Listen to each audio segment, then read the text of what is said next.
que alegria estar nessa manhã com colegas, né, e amigos tão qualificados tecnicamente, pessoas que a gente vem trabalhando aí há algum tempo nessas construções normativas no sentido de trazer uma segurança jurídica maior para a aplicação da norma ou para a própria construção da norma. Para mim é uma grande alegria estar dentro desse contexto do GEPT, que é um grupo, né, que não tem tanto tempo assim, mas que surge como um espaço de debate das políticas tributárias, em especial políticas tributárias em nível federal.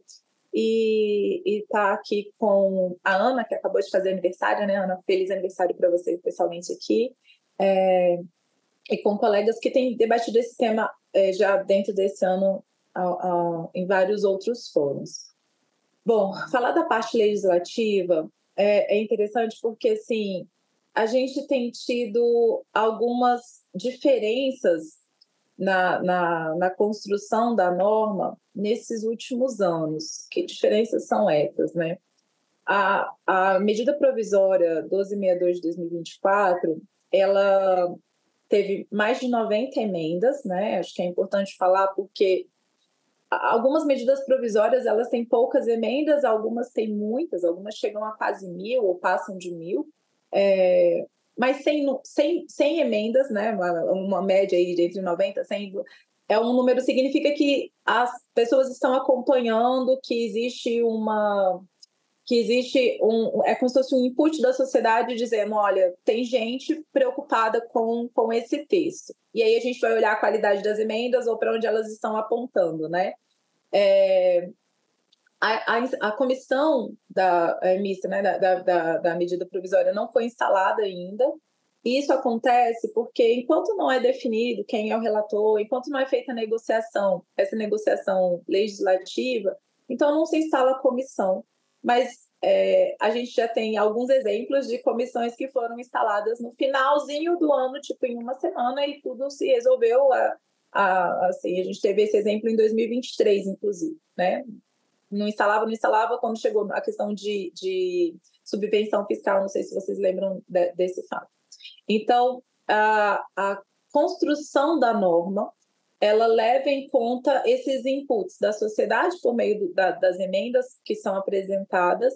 Então, mostra que existe aí algum interesse da sociedade dentro desse texto, por meio da ação dos parlamentares, mas ainda não tem um acordo pronto sobre quem vai ser o relator, como isso vai se dar, talvez por outras situações que estejam acontecendo na casa. Então, não é especificamente por causa do texto.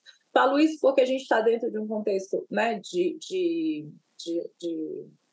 entender que tem uma sucessão presidencial acontecendo, que tem outros acordos acontecendo, e aí essa medida provisória já cumpre o que ela precisaria cumprir, num aspecto de trazer ali uma definição sobre a aplicação dessas regras dentro do Brasil. Então, não há uma corrida para apresentar quem é o relator ou para apresentar o texto, porque isso pode se fazer muito rapidamente. Então, não tem essa necessidade de corrida para a discussão desse texto em várias sessões, em várias reuniões, etc. Então, acho que isso também é um ponto interessante da gente falar aqui.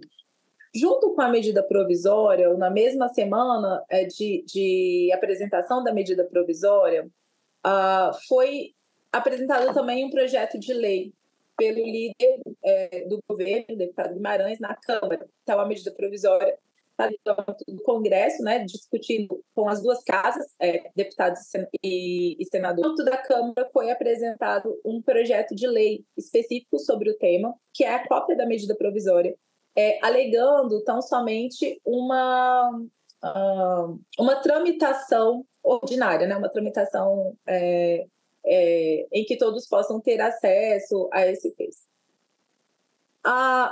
O projeto de lei, se a gente olhar, ele ainda não teve nem despacho pelo presidente da Câmara, então ele é um projeto de lei que está ali como se fosse uma carta na manga. Caso a gente não consiga um acordo, né, para a questão de relatoria ou para construção dessa medida provisória no caso de transformá-la em lei, então, no caso de haver dessa medida provisória vir a caducar, você tem um projeto de lei aqui como carta na manga. É um caminho. O outro caminho é justamente o que diz a justificativa do projeto de lei, que é ser uma forma alternativa de discussão desse texto. E aí vem eu puxo para mim a primeira fala. Acontece que, no âmbito do Congresso, não vou falar só da Câmara, mas tanto da Câmara quanto do Senado, as coisas têm acontecido de forma um pouco diferente. Que coisa diferente é essa? Há alguns anos atrás, quando você olhava uma tramitação da lei, você sempre imaginava, vai passar, vai tramitar pelas casas. O projeto de lei sequer precisa ir para o Senado, né? Projeto de lei ordinário, então ele poderia tramitar só dentro das comissões e ser aprovado. Mas o que tem sido feito é aqueles projetos que são de interesse do governo imediato. O governo tem colocado, inclusive, regime de urgência dentro desses projetos de lei, e eles estão indo direto para o plenário. Quando o governo não coloca regime de urgência pelo próprio governo, algum parlamentar apresenta um requerimento de urgência e esse projeto pula todas as comissões e vai direto para o plenário. Então, dizer que o fato dele ter sido também apresentado como projeto de lei vai significar uma maior discussão da sociedade sobre o tema? Não necessariamente, porque o projeto de lei pode ser, inclusive, mais rápido, pode acontecer mais rápido a aprovação dele do que a própria medida provisória, né?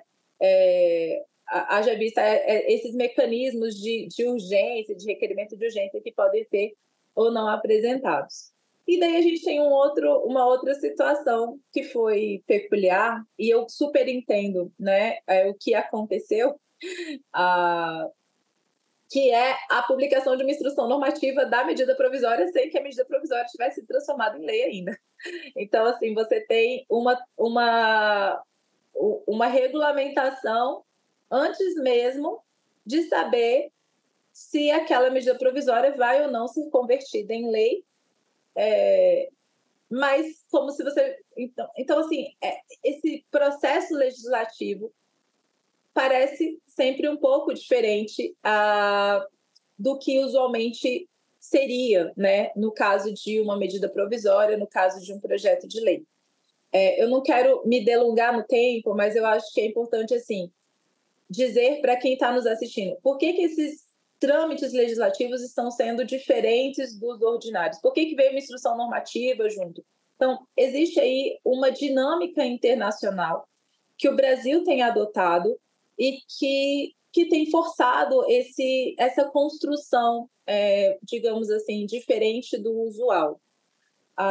Uma perspectiva sobre a aprovação do texto ainda em 2024, eu diria, Alberto, que é muito possível. Assim, é muito possível que o texto seja aprovado ainda em 2024.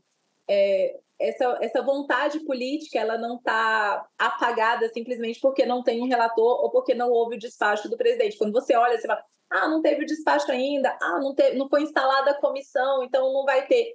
Isso se faz muito rapidamente.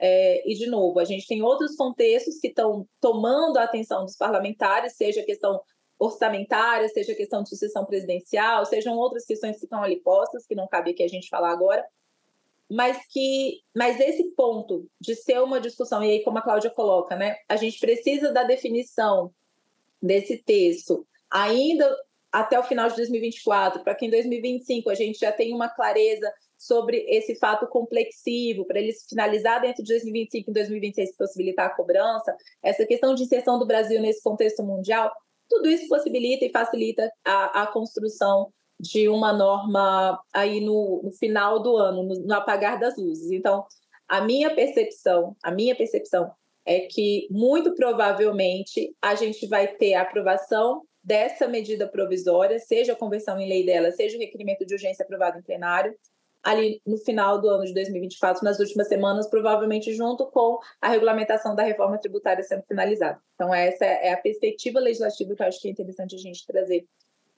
Devolvo a palavra para a coordenação.